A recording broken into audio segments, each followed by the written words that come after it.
Hi everyone, welcome back to Galentine, Ghoulentine, Valentine. This is part 2 of my rosette situation that's going on. And what I'm going to do is I am going to take the advice of the wizard. And she said, which makes a lot more sense than what I was doing, is to score all the paper and then cut it down versus cutting the paper and then scoring it. Especially if you're going to make a lot, and I plan on making a lot of rosettes. So yeah, so we're gonna do ½ inch, scored every ½ inch. This paper is 8.5 by 11, so this should be easy. And I'm using the We Are Memory Keeper scoreboard. No, not sponsored, not paid for by anyone but myself.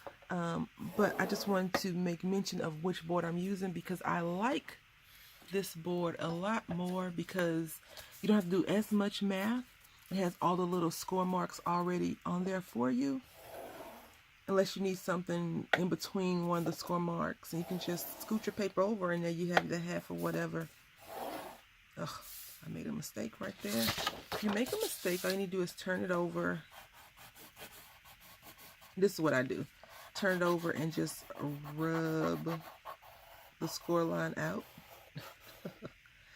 Yeah, I don't know how I did that. This paper, I don't know who it's by or whatever. It's just in a stack of papers. But it's a cute purple, and I think it would look good for Valentine. So I think that'll be cool. I hope you all are doing great. I'm doing okay. I've had some medical appointments from the beginning of the new year that I had set up last year, and everything's coming back okay for the most part. I have to get some more pictures taken of my body and they have to drain me some more from my blood, but overall I'm okay. I have been having, I told you I am a chronic back sufferer with pain. It's horrible some days, and some days it's just like, oh, okay. But the last couple of days, maybe the last couple of weeks, it has been not so great, but it's gonna be all right. I'm not even going to the doctor for the back pain. Because, I know what that is, and I understand what I need to do to make sure that it is under control. So, I'm not going to do that. I'm just going to go ahead and, yeah, I will do this. I don't know what I'm thinking. Because I actually need to make some small rosettes to make wands, to go in some little Valentine Day bags that I'm going to be making. So I was going to do that, but I'll do that later. I'm just going to go ahead and finish making this wall decor. I want to make one giant piece like I did for Halloween. I'm not even sure if I showed you that or not. But it's good when you separate your stuff. Like if you have crafts, I think it's very good. I highly recommend you separate it by theme versus just throwing it all in there. And I'm going to use some Ooh La La paper, and I'm going to pull out 2 sheets that I think I'm going to just use this right here. Not that I don't care about it, but I think that it's probably one of my least know what to do with sheets of paper. Oh, I know. I think I'm going to use this, even though I love this one. So pretty. I think you can do a lot with that paper in itself. That's going to be our large rosette. And let's see if I have any other ones that I could try to part with. I could part with a lot of it, honestly. But I don't know if I have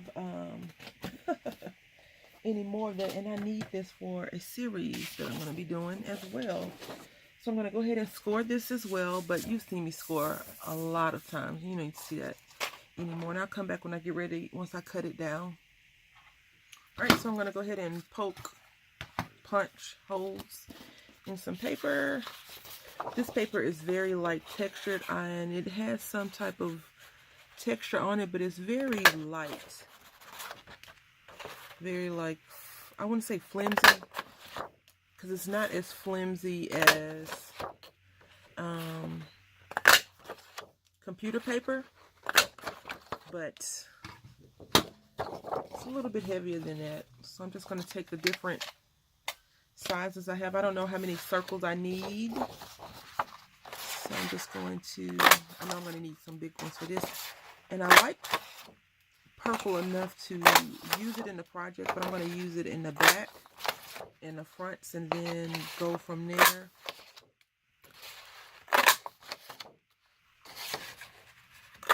And even these little corners, if you really want to get the most out of your paper before you throw it in the trash, you can go back in with your smaller punches, whatever size punches you have. You know, I do recommend you use them. If you don't have punches, you know, if you have dies only, because some people have moved from punches.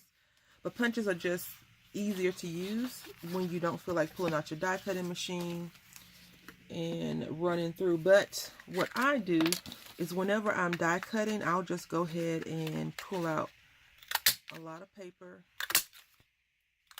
and random dies, and I'll just die cut until I can't die cut anymore. And that's what's going to have to happen in a couple of days. I need to do some die cutting, and then once I finish, I just trim this down. A lot of people, you know, cut it off or whatever. And there you can use this for whatever next project you need. I'm going to probably need some more circles, but I'm not sure at the moment. So that is all that is to that. I don't know. I have some glitter and, you know, I don't like glitter. But I have some glossy, not glossy accent. I have stickles that I could use versus real glitter.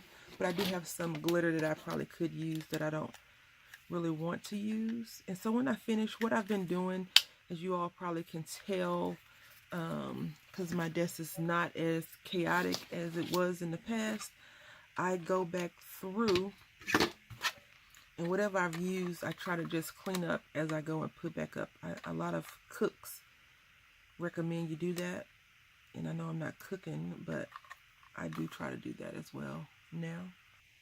I know I said this in a previous video, but when you use this paper was 8.5 by 11, and I cut it on the 8.5 section versus the 11 section, I believe. Yes, I scored lengthwise. So when I cut it, you know, it's on a half. So you don't really have to worry about your peaks and valleys too much, because one side will be up and one side will be down. So this side is up, as you can see. This is up, so you have your mountain, and then you have your peak. So when you connect them, you shouldn't have to worry about where it's going to be, because it should connect properly. And I wanted to do something a little bit different. Not too much different, but just a little bit different. I want to just connect these two together like that and see how that will look. So I think it'll look cute. We'll see. I'm just going to go ahead and finish folding these up and come back once they're glued. Okay, so since I'm going to make a larger piece, I cut this 4 by 12 inches, and I put 2 peaks, or 2 mountains and 2 peaks, a valley, 2 valleys, 1 valley, 2 peaks. Yeah, that's how it works. My English is finally starting to kick in, I guess. And so now all I'm going to do is put glue right here. I'm trying to use some natural lighting, so along with artificial lighting, I should say. And then you just apply it. Now the thing is, if you want to get real snazzy, you can put it along with the patterns. But I really don't think anyone's going to be that focused on the pattern. This paper is Craft Smart. And the reason why I mention that, because if you've noticed, some Craft Smart paper is really heavy, and other Craft Smart paper is not that heavy. Does that make sense? Well, all the Craft Smart I've ever used is heavy. I was going to say Michaels, the other Michaels brand, like some of the Recollections papers are not as thick as Craft Smart. Craft Smith, yeah, I think that's what it's called. Craft Smart. I wish I was Craft Smart to craft, right? So, okay, we got these 3 pieces going on right here, and we're just going to attach those just like that. I'm going to plug my glue gun in shortly and get all the pieces that we need, but I started crafting a little bit late today, so we may have to turn this into a part 3 if the little roommate wakes up and needs me. And he probably will, just so y'all know. Now, I did make a mistake in how I calculated that they would connect. So what I'm going to do is I'm just going to cut a strip off, which I hate doing, and you all know that. But it's going to be okay. It's just paper. I could just do that, but I'm just going to cut this right here off.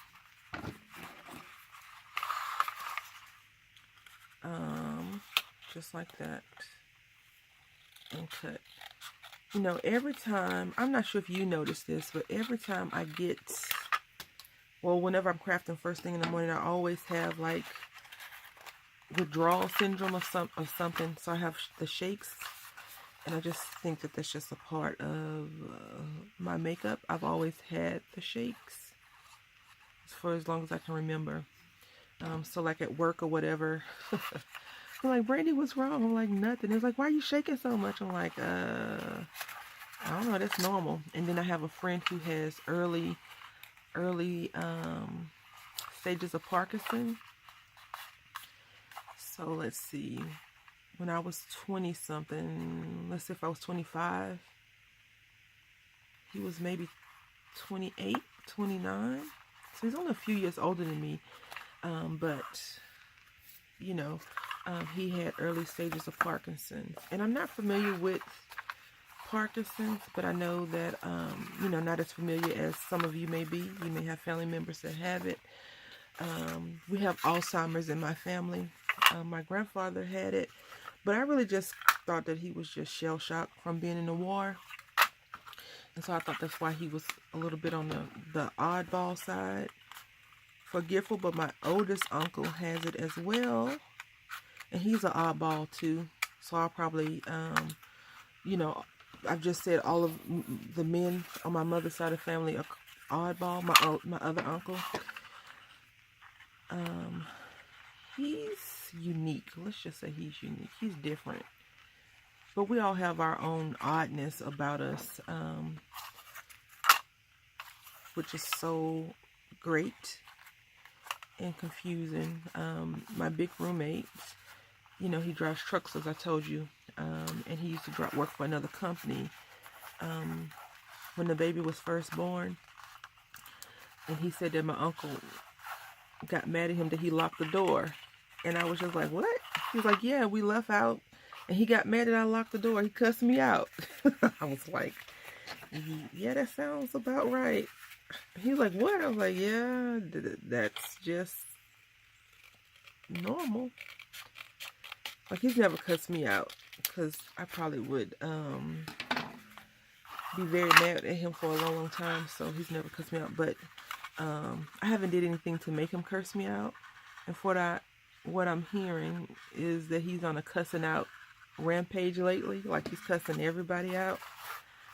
And I'm just like, he's too, you know, he's old. He's too old for that immaturity stuff. But I definitely know that that's a sign of his Alzheimer's. Like, I had went to the Bahamas with one of my closest friends. She's always, you know, always there for me when I need to talk to her, ask crazy questions. And we met through work, of course. That's how I met a lot of my friends.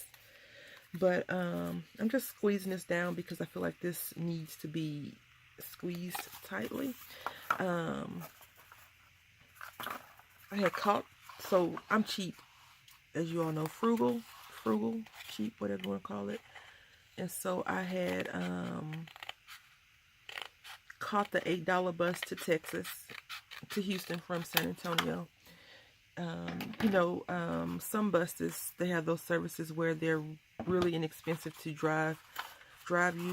I didn't want to take the Greyhound, and so I had asked my uncle to pick me up, and then I was gonna fly from Houston to Florida because it's a little bit less expensive than from San Antonio to Florida. So that's what I did.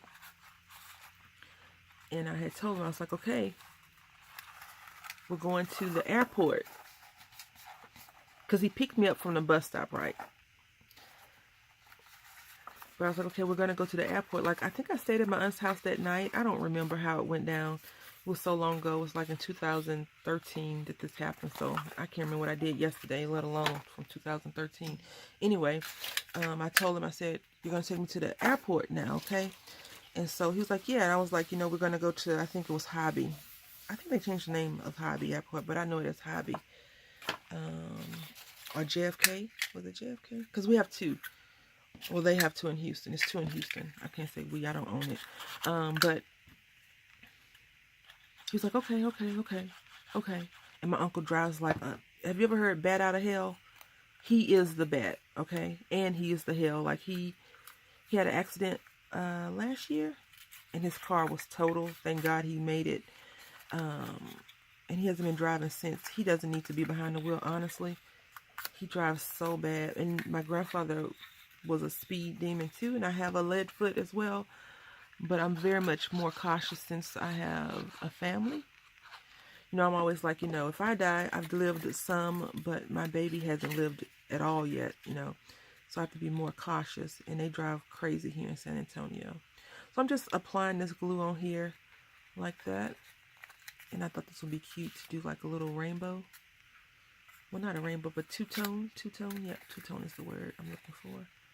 Anyway, so he's driving me, and he makes a turn like we're going to the bus station. I said, we're going to the airport. He's like, oh, yeah. Yeah, that's right. Like, good grief. We in trouble. Like, I'm literally like, oh. I said, you remember where we're going, right? And he's like, yeah. I said, okay, now. And my aunt, I think her car was broken, or she didn't have one at the time or something. She always has car-related issues.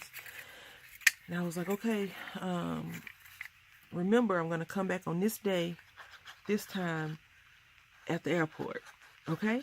And he was like, okay. This man went to the bus stop to pick me up. So, and my aunt works, at that time she was working odd hours. She drives the city bus in Houston. So, I was like, where is he? And she was like, he said he was on his way, blah, blah, blah, blah, blah. This man was at the daggone bus stop waiting on me. I said, I'm at the airport. And I don't think Uber was popular at the time. Or if it was, I knew nothing about it. I'm always late for the trends, like really late for any new trends that come about. I'm always like 3 months, 3 years late on stuff. So now I'm just squeezing this down and making sure that it is applied really well. So let's go ahead and assemble this together. I'm going to leave the ones that I just made for last, only because they need some time to dry before I start to manipulate them. I am not the best rosette maker. I learned from Tina, and I believe her channel name now is Tina's Crafty Life. But that's who I learned from. She had made some, and I always tell you this every time I make them. She had made some rosettes. She was doing a tutorial on how to make rosettes for Sarah, because she had asked her, and I think the things are called For Sarah, if she hasn't changed the name of them. And I linked them in videos before. So that's who I learned how to make rosettes from. Of course, other people show you almost the same thing, but she just made it so simple and easy that why change what you know when you feel like you've got it down, right? While the glue gun is heating up, I'm going to pull out some of these these are cupcake glitter cards, but I want to pull them out because I think you deserve a sweet treat from your sweetheart when it's Valentine's Day, right? So I'm going to go ahead and move this glue gun right here so I don't accidentally burn myself. And you see how it's on the fold? I'm just going to snip that and attempt to round it off so it looks just to my normal, and I'm only going to do 2. I think this one would be cute too on here. Maybe this little cherry one.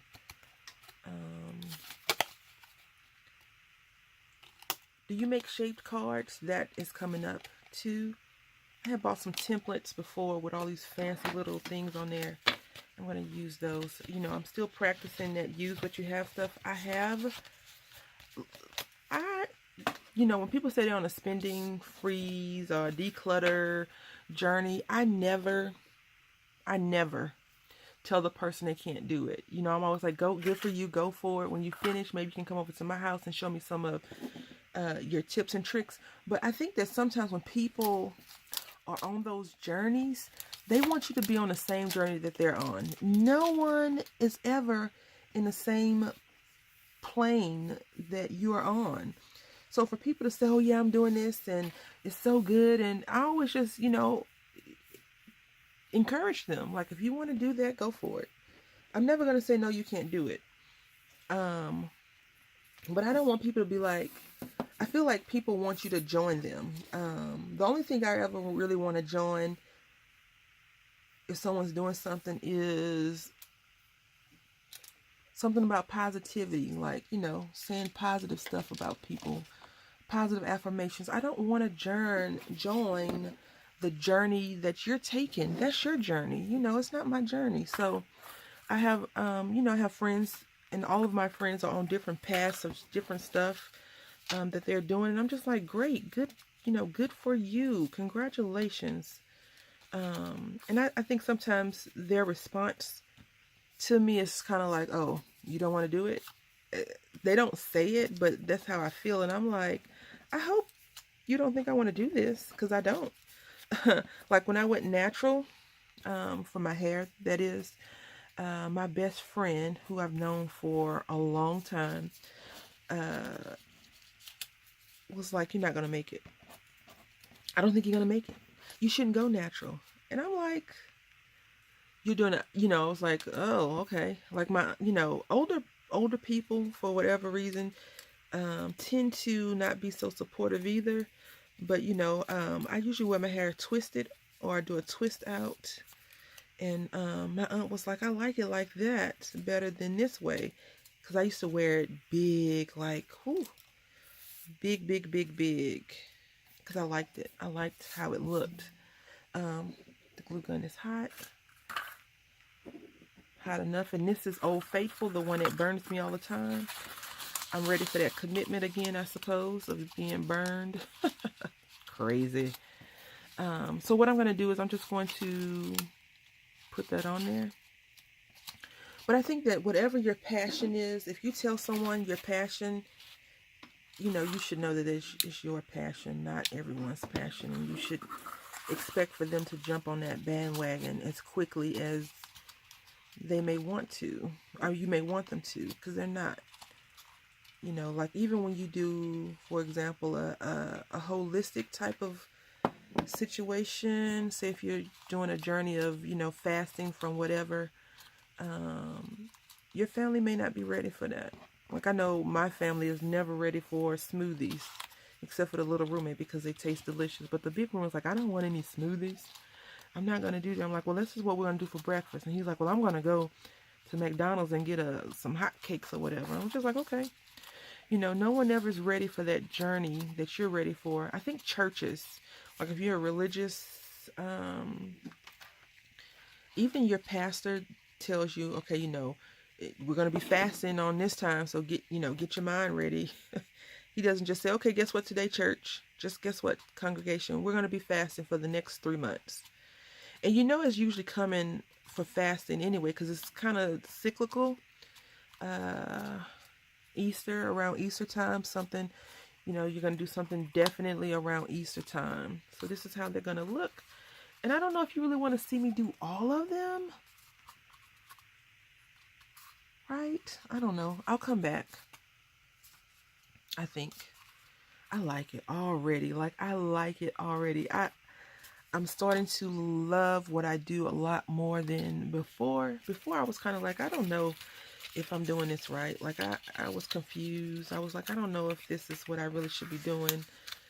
But as you know, the more I get confident in what I do, I feel a lot better about it.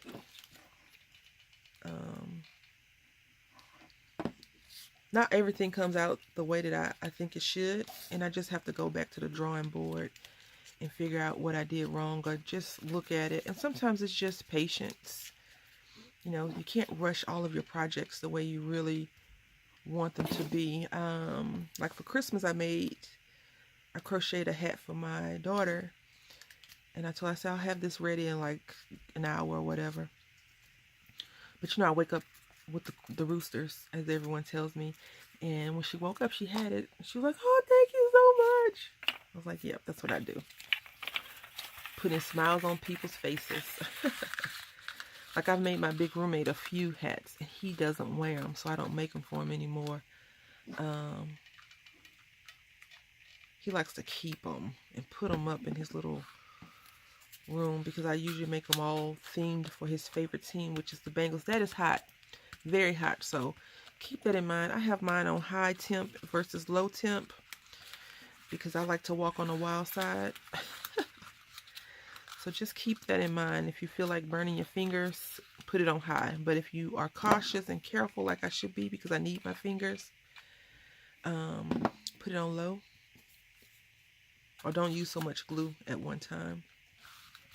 And I always put the circles on even if I'm going to do something else, because I feel like that is going to hold them in place until I get ready to finish decorating whatever I'm doing. So I'm just going to go ahead and finish these up and come back. We may have to do a part 3. We'll probably just do a part 3. Yeah, I'll just stop it right here and say thank you all for watching. I hope that you've enjoyed so far what is going on. And I hope that you are enjoying the series. Hopefully it gives you some ideas of what you could be doing for your life in Valentine's, or even just regular projects. Because all you need to do is change the color of the project that you're working on. Let's just say you want to make a Christmas rosette decor. You just need to get Christmas color paper that you like. It doesn't have to be traditional red and green. It could be, you know, last year everybody was doing mint green and pink, light pink, which is, you know, the mint green. Of course, I'm like, I love that.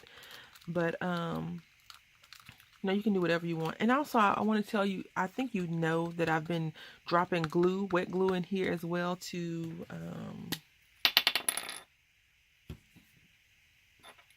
make it stick a little bit better. And I think I'm going to do that again as soon as I can find when it's open. And I think it helps it adhere over time, because, you know, hot glue, in my opinion, comes apart a lot quicker than it should. So yeah, my shakes. So even if your thing comes apart like that, you know, you can let it come apart a little bit and then squeeze it back together, because that once that wet glue dries, it ain't coming apart at all. And then you can just apply some hot glue right on top of it. And we're going to use a bigger one, because I got some plans for some of this stuff. And there you go. So, and you can see that it's changing color. The heat changes the color of this paper. All right, so until next time, happy crafting.